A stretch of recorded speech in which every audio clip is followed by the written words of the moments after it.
Nama saya Desi Rahayu. Keseharian saya adalah sebagai salah satu ASN di wilayah Kabupaten Banyuwangi yang bertugas dalam dunia pendidikan. Saat ini saya mengajar di SDN Kampung Melayu.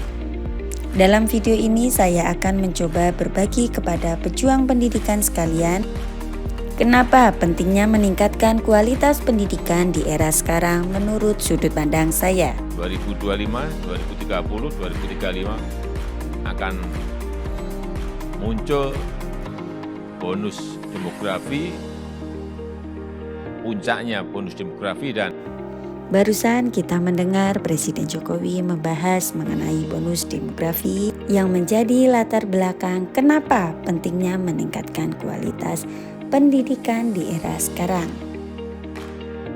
Jadi, era bonus demografi itu terjadi ketika struktur penduduknya didominasi dengan penduduk usia produktif, yaitu usia 15-64 tahun.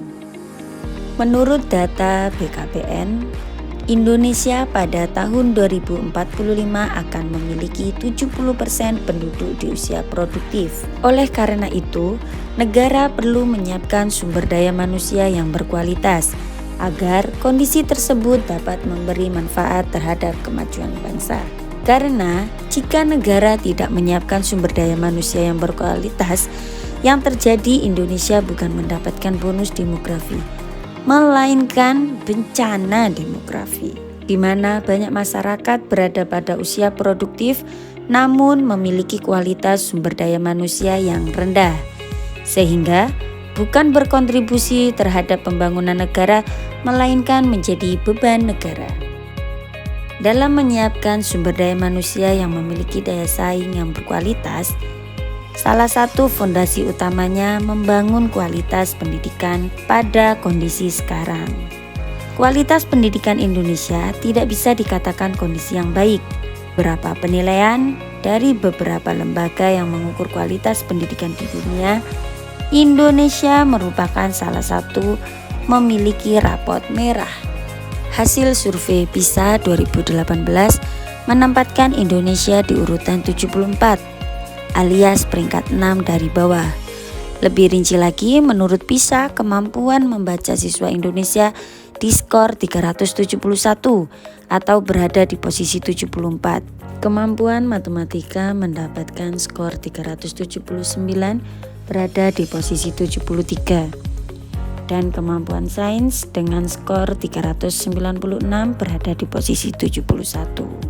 Dari kondisi fakta tersebut, tampaknya seluruh stakeholder pendidikan perlu melakukan evaluasi bagaimana aktivitas pendidikan berjalan.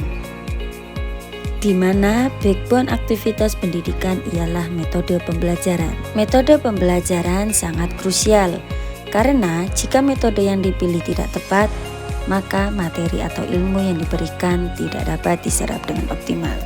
Ada beberapa faktor yang dapat dijadikan pedoman dalam memilih metode pembelajaran. Menurut Winarno Surakmat dalam Jamara 2002, pemilihan dan penentuan metode dipengaruhi oleh beberapa faktor. 1. Anak didik. Kita mungkin sering mendengar guru senior yang menyampaikan anak sekarang beda dengan yang dulu. Kondisi ini tentu benar adanya. Kita harus menerima bahwa kondisi anak sekarang berbeda. Lingkungan, kondisi, dan terutama perkembangan teknologi sekarang membuat anak-anak zaman sekarang tahu disebut generasi Z. Dan generasi Alpha memiliki perilaku, psikologis, dan intelektual yang berbeda. Metode seperti menerangkan satu arah, mencatat berlembar-lembar tentunya sudah tidak relevan lagi diterapkan pada anak zaman ini. Guru perlu membentuk pembelajaran yang interaktif, diskusi dengan siswa, dan manfaatkan teknologi untuk mengemas pembelajaran lebih menarik. Yang kedua, tujuan pembelajaran.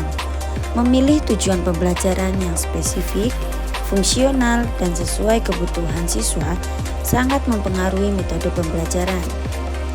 Tujuan yang abstrak, tidak relevan, tentunya akan mempengaruhi langkah-langkah berikutnya.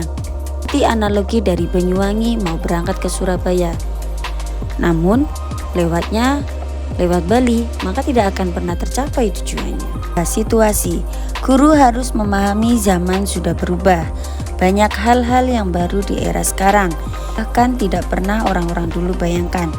Seperti contoh nyata, pandemi COVID-19 yang membuat dan mendisrupsi aktivitas pendidikan, di mana guru dan murid dipaksa tetap melakukan proses pembelajaran tanpa bertemu langsung.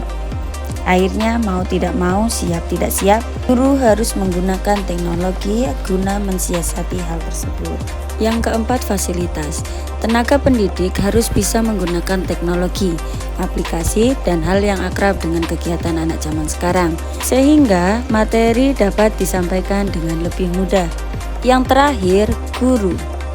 Dan yang paling berpengaruh dalam memilih faktor metode pembelajaran adalah guru itu sendiri. Seberapapun fasilitas tersedia, murid yang berpotensi, bahkan kurikulum yang sudah ganti berkali-kali sampai sekarang menjadi kurikulum Merdeka Belajar.